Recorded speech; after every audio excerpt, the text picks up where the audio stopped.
റെജി, ഇപ്പോൾ താങ്കൾ പറഞ്ഞ തരത്തിൽ മുൻപ് മുതൽ തന്നെ കോൺഗ്രസ് സമരവുമായി ബന്ധപ്പെട്ട് അവിടെ ഉണ്ടെങ്കിൽ ഞാനൊരു സംശയം ചോദിച്ചോട്ടെ. ഇതൊരു 108 ആംബുലൻസ് അല്ലേ?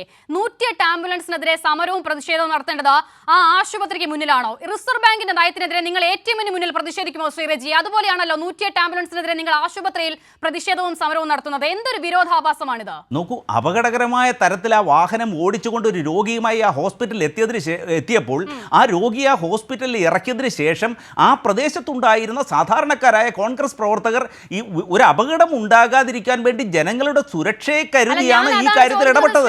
നിങ്ങൾ ആ 108 ആംബുലൻസിനെതിരെയുള്ള സമരത്തിലായിരുന്നു ബിനുവിനെ അവിടേക്ക് കൊണ്ടുവരുന്നതിന് മുൻപ് മുതൽ എന്നുള്ളതാണ് നിങ്ങളുടെ വാദം, ആണല്ലോ അല്ലേ? അങ്ങനെയാണെങ്കിൽ നിങ്ങളുടെ ആ പ്രതിഷേധം ആ ആശുപത്രിക്കെതിരെയാണ്. 108 ആംബുലൻസിനെ കസ്റ്റോഡിയൻ ആരാണ്? 108 ആംബുലൻസുമായി ബന്ധപ്പെട്ട കാര്യങ്ങൾ തീരുമാനിക്കേണ്ടത് ആശുപത്രിയാണോ?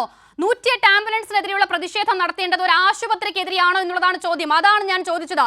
റിസർവ് ബാങ്കിന്റെ ഒരു നയത്തിനെതിരെ നിങ്ങൾ ATM-ന്റെ മുന്നിൽ പോയാണോ പ്രതിഷേധിക്കുന്നത്? സമാനമായ രീതിയിലുള്ള സമരമായിരുന്നു അത്. നോക്കൂ, ആ ഹോസ്പിറ്റലിലേക്ക് അനുവദിച്ചിട്ടുള്ള ആംബുലൻസ് എന്തുകൊണ്ട് അതിന്റെ അറ്റകുറ്റപ്പണികൾ നടത്തി അത് ഉപയോഗപ്രദമാക്കുന്നില്ല? അത് ആ ആശുപത്രി വികസന സമിതിയുമായി ബന്ധപ്പെട്ട പ്രശ്നമാണല്ലോ. ഈ ആംബുലൻസ് ഉപയോഗപ്രദമായിരുന്നില്ല എന്നുള്ളത് നിങ്ങളോട് ആരാണ് പറഞ്ഞത്? നോക്കൂ, അന്വേഷിച്ച് നോക്കൂ അക്ഷിത, അത് സംബന്ധിച്ച് വിശദാംശങ്ങൾ തേടി നോക്കൂ. അപ്പോൾ അക്ഷിതയ്ക്ക് മനസ്സിലാവും. അതിപ്പോൾ നിങ്ങൾ സമരം നടത്തിയത് ആ വിശദാംശങ്ങൾ തേടിയിട്ടായിരിക്കുമല്ലോ ശ്രീ റെജി.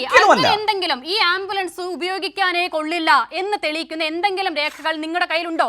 രണ്ടാമതായി 2 ചോദ്യം ഞാൻ പൂർത്തിയാക്കട്ടെ. അങ്ങനെ എന്തെങ്കിലും ഒരു രേഖ താങ്കളുടെയോ അല്ലെങ്കിൽ സമരം നടത്തിയവരുടെ കയ്യിലുണ്ടോ? നിങ്ങൾ ആ രേഖ കണ്ടതിന്റെ അടിസ്ഥാനത്തിലായിരിക്കണമല്ലോ സമരം നടത്തിയത്.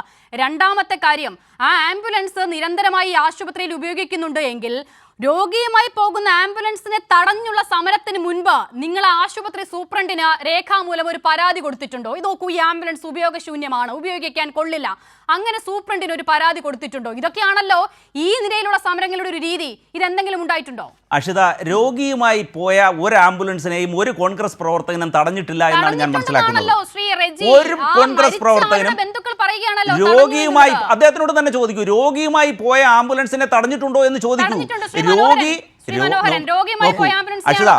വസ്തുതയെ വക്രീകരിക്കരുത്.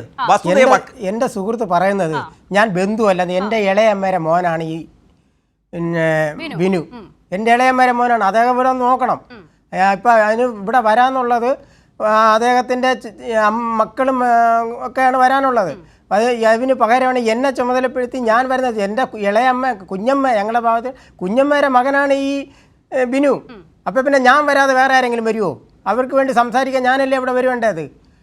അപ്പം ഇത്രയും സംസാരിച്ചിട്ട് ഈ ആംബുലൻസിൽ കയറ്റി വച്ചിരിക്കുന്നത് ബിനുവിനാണ്. ബിനു കയറ്റിയ ശേഷമാണ് ഇവർ കൊടിയുമായി ആംബുലൻസിന്റെ ഫ്രണ്ടിൽ വന്ന് നിൽക്കുന്നത്. ഡോക്ടർ പറഞ്ഞ ഉടൻ തന്നെ ഡോക്ടറൊക്കെ അവിടുത്തെ മെഡിക്കൽ ഓഫീസറും അവിടുത്തെ സ്റ്റാഫുകളും വന്ന് നിങ്ങൾ ആ വണ്ടി എവിടെ എന്ന് പറഞ്ഞിട്ട് അവർ പോലും കേൾക്കുന്നില്ല. അവർ പറഞ്ഞിട്ട് പോലും അവർ കേൾക്കുന്നില്ല. വണ്ടി എവിടാൻ തയ്യാറല്ല. നോക്കൂ, ബിനുവിന്റെ ബന്ധു തന്നെ ആദ്യഘട്ടത്തിൽ പറഞ്ഞത് ഡോക്ടർ പറഞ്ഞ നിമിഷം തന്നെ അവര് അത് പോകാൻ അനുവദിച്ചു. അതിൽ ഒരു തരത്തിലുള്ള തടസ്സവും അവിടെ ഉണ്ടാക്കിയില്ല എന്നാണ് മനോഹരൻ കാണി ആദ്യഘട്ടത്തിൽ ഇവിടെ സംസാരിച്ചത്. ആ വിഷ്വൽ എടുത്ത് നോക്കൂ. ഇതിനൊക്കെയും ശേഷം ഒരുപാട് പേർ വന്ന് പറഞ്ഞ് അവരോട് കാല് പിടിച്ച് പറഞ്ഞ ശേഷം അത് കടത്തിവിട്ടു എന്നുള്ളതാണ്.